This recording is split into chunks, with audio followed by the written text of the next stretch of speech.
Yes, students, electrochemistry, and the previous part which we have studied, let us consider one problem related to that. We have to ask, means actually we have been asked to find standard EMF of the cell, gives free energy under standard conditions delta G 0, and equilibrium constant K, means standard EMF of the cell, E0 cell, that has been asked, gives free energy under standard conditions, that we have to calculate, and at equilibrium whatever is the equilibrium constant K is equal to, that has been asked. Okay, these three. And what is given? Given is this, the net, since this is related to E0 cell, means this is the net reaction, spontaneous redox reaction corresponding to a cell. Okay, and also half cell reactions are given.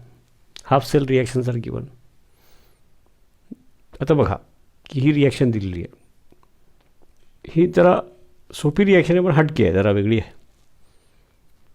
मग normally आपण ज्या reactions बघतो, जसं की आता डॅनियलपासून सुरुवात केली, zinc plus copper plus 2 वगैरे, मग एकाचं ऑक्सिडेशन झालं, दुसऱ्याचं रिडक्शन झालं वगैरे, रेडॉक्स रिॲक्शन, इथं पण तेच झालेलं आहे. म्हणजे हीच रिॲक्शन मी अशी लिहितो बघा, म्हणजे तुम्हाला कळेल.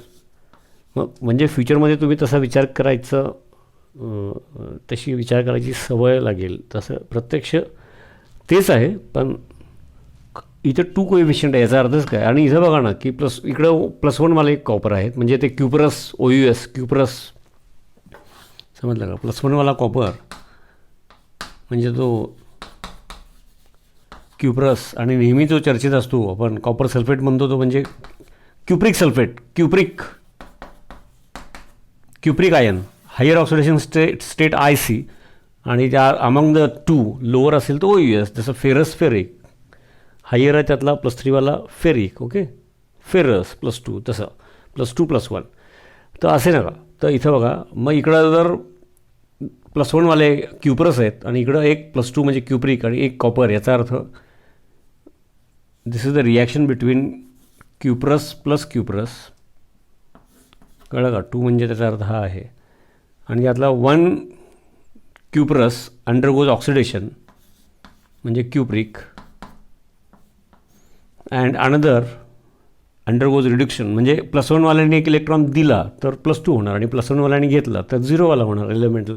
तेच झालं, एका क्युपरसचं क्युप्रिक झालं आणि दुसऱ्या क्युपरसचं समजा हा कॉपर एलिमेंट झाला. म्हणजे हे झालं ऑक्सिडेशन आणि हे झालं रिडक्शन. म्हणजे यांनी एक इलेक्ट्रॉन दिला, याच्यात गेला, आणि यांनी एक इलेक्ट्रॉन घेतला, असं झालं. म्हणजे ओव्हरऑल रिॲक्शनमध्ये N=1 बरं का. जसं डॅनियलच्या सेलमध्ये N=2, एकाने 2 दिले झिंकनी आणि कॉपर +2 वाल्याने 2 घेतले, म्हणजे बॅलन्स्ड इक्वेशनमध्ये, ओव्हरऑल बॅलन्स्ड इक्वेशनमध्ये total donated and gain electrons N=2 लागतो इथं. तसं इथं N=1 लक्षात घ्या. देणाऱ्याने एक इलेक्ट्रॉन दिला, त्याचा स्वतःचा झाला +2, आणि घेणाऱ्याने एक घेतला, त्याचं स्वतःच झालं 0. Okay, yes. तर ही महत्त्वाची गोष्ट आहे. म्हणजे किती नॉर्मली जे एक्झाम्पल्स येतात त्याच्यामध्ये हे एक्झाम्पलमध्ये सांगितल्यानंतर लक्षात येतं की काय विशेष नाही, पण त्या मोमेंटला कळत नाही. हेच MCQ म्हणजे काय, त्या लेवलचा अभ्यास किंवा त्याच्यासाठीचा अभ्यास म्हणजे हेच. बोर्डला या पद्धतीचे एक्झाम्पल्स घ्यायची गरज नसते. जे रुटीन एक्झाम्पल्स सॉल्व करतो तेच, किरकोळ काही आकडे चेंज होऊन येतं, काय हरकत नाही. तर पहिली गोष्ट हे, आता हे ॲक्वस सोल्युशन आयन्स आहेत ते ठीक आहे, म्हणजे ते काही वेळेला आपण लिहित नाही एक्सप्लेन करण्याच्या. तर ही रेडॉक्स रिॲक्शन ओव्हरऑल. आता त्याच्यामध्ये मग ही रिडॉक्स रिॲक्शन हे फिक्स झालं. त्यानंतर त्याचं अरेंज द सेल वगैरे असं काही म्हटलेलं नाही, तरी पण रिप्रेझेंटेशन ऑफ द सेल जर करायचंच झालं तर एक हाफ सेल काय आहे की the 1 half cell works as anode, another half cell works as cathode. Equilibrium जर तो रिप्रेझेंट करायचा झालाच तर तो रिप्रेझेंट मी या साईडला करून दाखवतो. ओके, इथं करतो, त्याची पण सवय असावी. म्हणजे the one which works as anode on left hand side and the half cell which works as cathode right hand side. आता याच्यामध्ये +1 मला +2 मध्ये गेला आहे तो, आता हे दोन्ही पण ॲक्वस सोल्युशन असल्यामुळे सिंगल व्हर्टिकल लाईनच्या ऐवजी कॉमा. रिप्रेझेंटेशन इथं विचारलेलं नाही, तरी पण आपण करायचं म्हणलं तर +1 कॉमा +2, कारण इकडं लेफ्टला तो ॲनोड म्हणून काम करतो आहे. आणि हे ॲक्वस सोल्युशन आहे म्हणजे डोनेशन गेनिंग ऑफ इलेक्ट्रॉनसाठी प्लॅटिनम. हे पटकन इथं विचारलेलं नाही तरी आपलं चर्चेत घेऊया. आणि तिकडं +1चं 0 आणि aqueous solution should be in contact म्हणून +1 कॉपर. हा ॲनोड, हा कॅथोड, हे representation of the cell. Okay, जास्त सांगत नाही, एक सहज जाता जाता तो पण पार्ट बघितला. इथं विचारलेलं नाही आहे. मुद्दा दिलेलीच रिॲक्शन असा विचार करायचा, हे सगळ्यात महत्त्वाचं आहे, नाही तर इथंच अडकतो. म्हणून हे पुन्हा लिहिलं. ओके, म्हणजे हा त्यातला दोन्हीपैकी एक, म्हणजे हा ह्याचा ऑक्सिडेशन, म्हणजे हा ॲनोड म्हणून काम करणार आहे, तर हा कॅथोड म्हणून काम करणार आहे. ओके, काय हरकत नाही. हे ऑक्सिडेशन, हे रिडक्शन.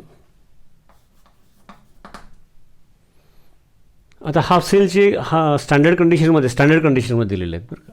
स्टँडर्ड कंडिशनमध्ये हाफ सेल पोटेन्शियल दिलेले आहेत, पण त्याच्या रिप्रेझेंटेशनवरून ते हाफ सेल पोटेन्शियल आता आपण शिकलो आतापर्यंत की हाफ सेल पोटेन्शियल म्हणतो आपण single electrode potential, but it is either oxidation potential और रिडक्शन पोटेन्शियल. स्टँडर्ड कंडिशनमध्ये असलं तर स्टँडर्ड ऑक्सिडेशन पोटेन्शियल और स्टँडर्ड रिडक्शन पोटेन्शियल, कुठलं तर एक असणार.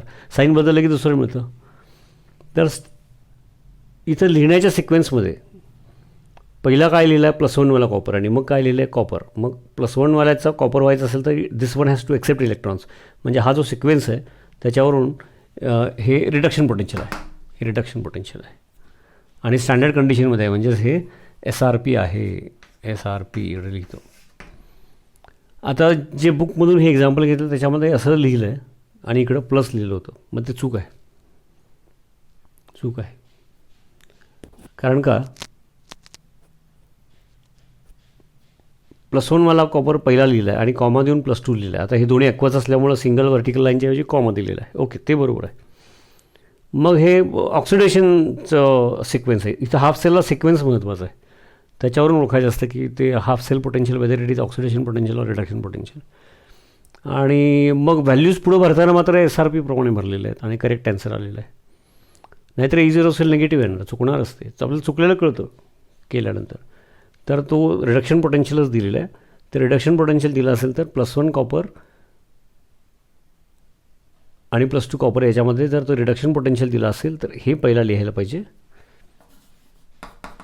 And this when accepts electron get reduced we get this, असं करून लिहिलं तर ते रिडक्शन पोटेन्शियल. आणि स्टँडर्ड कंडिशनमध्ये असेल तर SRP. उलटं लिहिलं आहे, +1 पहिला लिहिलं आहे आणि +2 नंतर लिहिलं आहे. याचा अर्थ this when copper +2 cuprous when it donates electron we get this. तर आणि स्टँडर्ड कंडिशनमध्ये असेल, हे ऑक्सिडेशन पोटेन्शियलचं रिप्रेझेंटेशन आहे. स्टँडर्ड कंडिशनमध्ये ते स्टँडर्ड ऑक्सिडेशन पोटेन्शियल SOP. तर ठीक आहे, मग मी साईन बदलून ते SOP, कारण हे SOP आहे, म्हणजे +1चा +2 म्हणजे ऑक्सिडेशन पोटेन्शियल आणि याचा अर्थ हे SOP आहे. साईन बदलले की SRP, त्यात काय विशेष आहे. मायनस आहे इथं, जे कुठलं साईन असेल, साईन बदलले की SRP, याचं साईन बदललं की ते SOP, त्यात काय विशेष आहे. ओके, तर ती एक पहिली गोष्ट. त्यानंतर मग याचा अर्थ इथं आम्हाला समजलं की काय झालेलं आहे. एक +1 +2मध्ये जातो, म्हणजे त्या ॲनोड म्हणून काम केलेलं आहे. आणि हा +1 एक दुसरा 0मध्ये याला कॅथोड म्हणून काम केलं. ठीक आहे, काय हरकत नाही. E सेल स्टँडर्ड कंडिशनमध्ये चाललं आहे, म्हणजे E0 सेल. आता बेसिक इक्वेशन आम्हाला E0 सेलचं माहिती आहे की standard oxidation potential of anode plus standard reduction potential of cathode. असं वापरू शकतो आपण. जो ॲनोड आहे त्याचं ऑक्सिडेशन पोटेन्शियल, तिथं रिडक्शन पोटेन्शियल दिला असेल तर साईन बदलून ऑक्सिडेशन पोटेन्शियल, स्टँडर्ड कंडिशनमध्ये स्टँडर्ड. ओके. किंवा since EMF series is in the or it is the decreasing order of SRPच्या फॉर्ममध्ये इक्वेशन लिहायची पद्धत आहे. म्हणजेच काय, याचा साईन बदलतो आपण, ते काय विशेष नाही. बेसिक इक्वेशन हेच राहणार आहे. तुम्ही दोन्ही रिडक्शन पोटेन्शियलच्या भाषेत मांडा किंवा दोन्ही ऑक्सिडेशन किंवा असं लिहा, साईन त्याप्रमाणे भरायचं एवढंच. आणि म्हणून ते इक्वेशन आता मी डायरेक्ट लिहितो. Since we have considered that standard reduction potential of cathode standard reduction potential of cathode minus standard reduction potential of anode. हे वापरा किंवा हे वापरा, त्याप्रमाणे मग ते तुम्हाला रिडक्शन पोटेन्शियलच पाहिजे असेल तर ऑक्सिडेशन पोटेन्शियल दिलं असेल तर साईन बदलून घ्यायचं, कुठलं तरी एक त्याप्रमाणे रूलप्रमाणे करेक्ट वापरायचं. समजा आपण हे वापरूया. ओके, आता याच्यामध्ये बघा की हा SOP आहे, म्हणजेच त्याची SRP व्हॅल्यू काय असणार आहे, म्हणजे रिप्रेझेंटेशनमध्ये लिहिताना कॉपर +2 पहिल्यांदा लिहायचं आणि मग कॉपर, किंवा पुढं सांगायचं मग की बाबा दिस इज SRP असं, किंवा रिॲक्शन तरी द्यायची की बाबा तो रिडक्शन पोटेन्शियल आहे का ऑक्सिडेशन पोटेन्शियल आहे. एक तर फक्त रिप्रेझेंटेशन असेल तर सिक्वेन्सवरून ओळखायचं असतं, किंवा मग हाफ सेल रिॲक्शन दिलेली आहे आणि त्याच्या पुढं लिहिलेलं आहे तर ती हाफ सेल रिॲक्शन ऑक्सिडेशनची आहे की रिडक्शनची आहे त्याच्यावरून ओळखायचं असतं. मी मुद्दाम वेळ होतो कारण हे एकदा माहीत झालं की हे जवळजवळ प्रत्येक न्यूमेरिकलमध्ये MCQ आणि बोर्ड लेवलचं तिथं हे उपयोगी पडतं, म्हणून हे शिकण्याची प्रक्रिया आहे. Okay, yes. आणि हे एकदा सुरुवातीला कुठल्या तरी निमित्ताने न्यूमेरिकलच्या सांगायचं असतं, म्हणून प्रत्येक न्यूमेरिकलला सांगायची गरज नसते. तर मी त्याला काय केलं, याला SRP करून घेतलं, साईन बदलायचं, म्हणजे तिथला सिक्वेन्स पण बदलला. हा पहिला लिहिला आणि काय झालं +0.16 वोल्ट, म्हणजेच हा हाफ सेलचं रिडक्शन पोटेन्शियल स्टँडर्ड कंडिशनमध्ये असल्यामुळं SRP, standard reduction potential SRP मिळाला. ओके, मग आता हा एक हाफ सेल आहे आणि हा ऑक्सिडेशन पोटेन्शियलचं दोन्हीपैकी एक वापरणार एका वेळेला. हे 2 हाफ सेल आहेत म्हणजे थोडक्यात. ओके, आता या दोन्हीमध्ये SRP कोणाचं जास्त आहे, या दोन्हीमध्ये SRP कोणाचं जास्त आहे नाही का, समजते सरळ. 0पासून म्हणजे 0.52 मग असं खाली खाली येत 0 आणि मग मायनस डिक्रीजिंग ऑर्डर. त्याप्रमाणे इथं आता SRP याचा प्लस झाला बरं का. मग SRP of this is greater than standard reduction potential, म्हणजे SRP ऑफ दिस वन.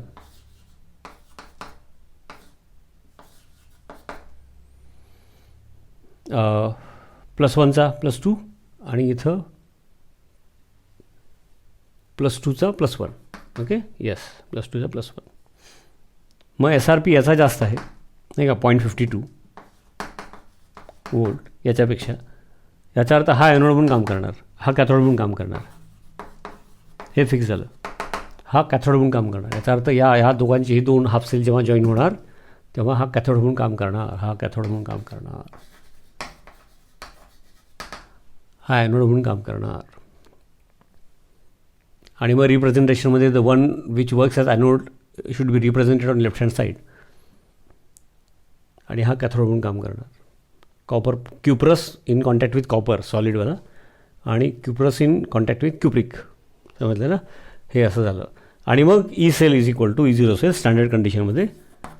पूर्ण सॉल्व करून दाखवणं इथं आकडेमोड करून ते हेतू नाही आहे लेक्चरमध्ये, व्हिडिओ लेक्चरमध्ये. तरी डायरेक्शन दाखवायची, महत्त्वाच्या गोष्टी सांगायच्या आणि मग त्याप्रमाणे तुम्ही सॉल्व केलेले नोट्समधले पुस्तकातले न बघता करून परत बघितलं आणि चेक केलं तर पुरतं.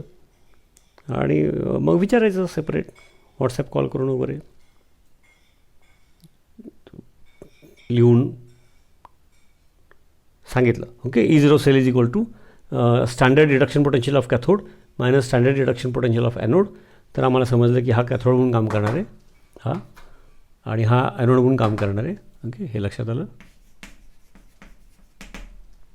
याचा अर्थ मग ते इक्वेशन तरी पण मी लिहितो, स्टँडर्ड रिडक्शन पोटेन्शियल ऑफ, हे इक्वेशन कुठलंही एक वापरायचं, हे वापरायचं ठरलं त्याप्रमाणे करूया. Standard reduction potential of cathode minus standard reduction potential of anode. तर कॅथोड म्हणून काम करणार आहे तो, म्हणजेच स्टँडर्ड. आता ते इक्वेशन लिहिलं की रिडक्शन पोटेन्शियल असं लिहायची गरज नसते, तरी मुद्दाम लिहितो आहे मी. हा कॅथोड, हा half cell, cuprous in contact, standard reduction potential of cathode minus standard reduction potential of anode, म्हणजे हा +2 इन कॉन्टॅक्ट विथ +1. बघा एक्सप्लेन करता करता लिहितो आहे म्हणून बारीक बारीक. हा anode that is equal to, त्यामुळे काय होणार, standard reduction potential of cathode म्हणजे 0.52 minus 0.16 okay is equal to ते आन्सर काढायचं इकडं लिहायचं. ओके ही पहिली गोष्ट E0 सेल मिळाला. अजून काय विचारलेलं आहे ते कॅल्क्युलेट तुम्ही करा तोपर्यंत नाही, नंतर लेक्चर झाल्यानंतर. ΔG0 स्टँडर्ड आणि के विचारलं आहे. आता ΔG0 विचारलं म्हणजे काय, ΔG0 विचारलं म्हणजे काय, तर free energy change under standard condition म्हटल्यानंतर since this is a spontaneous redox reaction आणि त्याचा EMF पण आपण काढला म्हणजे इथं आला हा काय 0.52 मायनस 0.16 ओके आणि तो पॉझिटिव्ह आहे, याचा अर्थ हे सेल पॉसिबल आहे आणि हे जे लिहिलेलं रिॲक्शन आहे स्पॉन्टेनियस रेडॉक्स आहे. तर minus N/F into E0 cell standard EMF of cell हा त्याचं इक्वेशन आहे. ते previous lecture we have considered. फक्त महत्त्वाचं काय याच्यामध्ये की सगळ्यात महत्त्वाचं मगाशी जसं म्हणालो तर N=1 बरं का, इथं N=1 हे लक्षात ठेवा. 2 लिहाल. ओव्हरऑल रिॲक्शनमध्ये 1 cuprous donates electron, other cuprous accept electron. त्यामुळे एकाने 1 इलेक्ट्रॉन दिला, दुसऱ्याने 1 घेतला. म्हणजे ओव्हरऑल बॅलन्स रिॲक्शनमध्ये N=1 हे लक्षात घ्या. आणि त्यामुळं -1 इंटू फॅरेडे म्हणजे 96500 कुलम इंटू E0 सेल हे एक इक्वेशन वापरायचं. कुठलं इक्वेशन कसं वापरायचं युनिट साईन ते पहिला बघू. N=1 हे सांगितलं, जागेत बसलं पाहिजे म्हणून आउटलाईन सांगतो आणि आपल्याला बाकीचं सगळं सोपं साधं कॅल्क्युलेशन करता आलं पाहिजे, लॉग अँटी लॉग वगैरे. आणि मग त्यानंतर फ्री एनर्जी मिळाली. परत काय विचारलं आहे बरं, इक्विलिब्रियम कॉन्स्टंट विचारलेलं आहे. आता इक्विलिब्रियम कॉन्स्टंट जर विचारलेलं आहे तर ते त्याचं काय बरं फॉर्म्युला आहे. Yes E0 cell is equal to आता 2.303 RT T=298 kelvin 25 degree Celsius हे फिक्स पकडून आपला सगळा टॉपिकचा अभ्यास आहे. आपला 12वी MST CET नीट सगळंच म्हणजे कोण सिलेबस त्याप्रमाणे 0.05591 अपॉन N. पुन्हा इथे सांगतो N=1.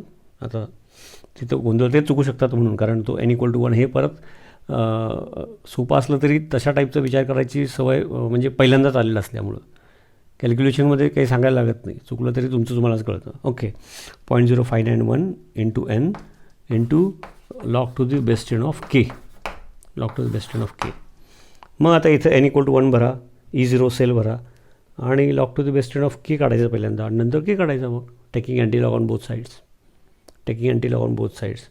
तर इथंपर्यंत तुम्हाला आउटलाईन दिली, ते तुम्ही सॉल्व करायचं. आणि ते सॉल्व केल्यानंतर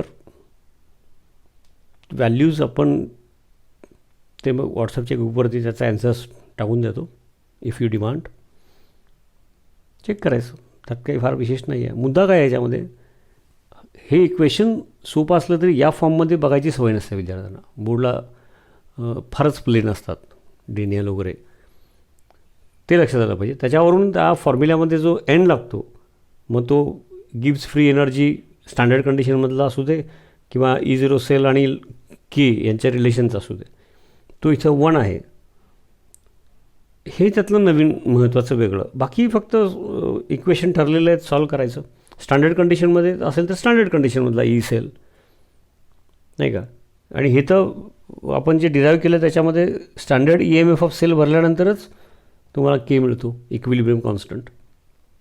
ओके, तर हा सगळा थिअरॉटिकल पार्ट पण झालेला असतो सगळं हे करत असताना. त्यामुळं चुकतो कुठं ते तेवढं महत्त्वाचं. फक्त नवीन वेगळं सोपं असूनसुद्धा सांगितल्यानंतर सोपं आहे. ओके येस, तर ही आउटलाईन बघा. आणि मुद्दाम सांगितलं की हे महत्त्वाचं वेगळं काय जे बुकमध्ये वगैरे दिलेलं नसतं, जे टीचरनी सांगायचं असतं ते सांगितलं तुम्हाला कळणार की स्टँडर्ड हाफ सेल पोटेन्शियल हा म्हणजे स्टँडर्ड रिडक्शन पोटेन्शियल आहे, +1चं 0. आणि हा जर असा लिहिला असेल तर तो SOP आहे आणि तुम्हाला SRP द्यायचं असेल तर असं लिहायला पाहिजे. हे लक्षात घ्या पहिल्यांदा. किंवा ती हाफ रिॲक्शन लिहून दाखवायची. की हा हाफ रिॲक्शन त्याचा हा हाफ सेल पोटेन्शियल. मग रिॲक्शन हाफ सेल रिॲक्शन ऑक्सिडेशनचे का रिडक्शनचे आहे त्यावरून तो half cell potential reduction potential आहे का ऑक्सिडेशन पोटेन्शियल आहे ते समजायचं. तर हा एक मुद्दा सांगितला. त्यानंतर इक्वेशन हे वापरा किंवा हे वापरा किंवा ऑक्सिडेशन पोटेन्शियलच्या भाषेत पण वापरता येईल की standard oxidation potential of anode minus standard oxidation potential of cathode. त्यात काय विशेष आहे. बेसिक इक्वेशन हेच आहे. आम्हाला SRP EMF सिरीजमुळं या फॉर्ममध्ये वापरायची जास्त सवय आहे. ओके, दोघांचे reduction potential standard reduction potential values घेतल्या आणि भरल्या. जो त्यातला कॅथोड म्हणून कोण काम करणार ते सांगितलं, तो का काम करणार. ओके, हे सगळं एक्सप्लेनेशन करणं काम आहे माझं, ते मी करतो आहे. माझा बाकी बेरीज करा, भरा, मल्टिप्लिकेशन करा, लॉग अँटी लॉग काढा. ओके, असं आहे एक्झाम्पल रिप्रेझेंटेशन. येस, एकदम मस्त एक्झाम्पल आहे आणि अशा प्रकारचं एक्झाम्पल MCQ म्हणून येत असतं बघा. थँक्यू.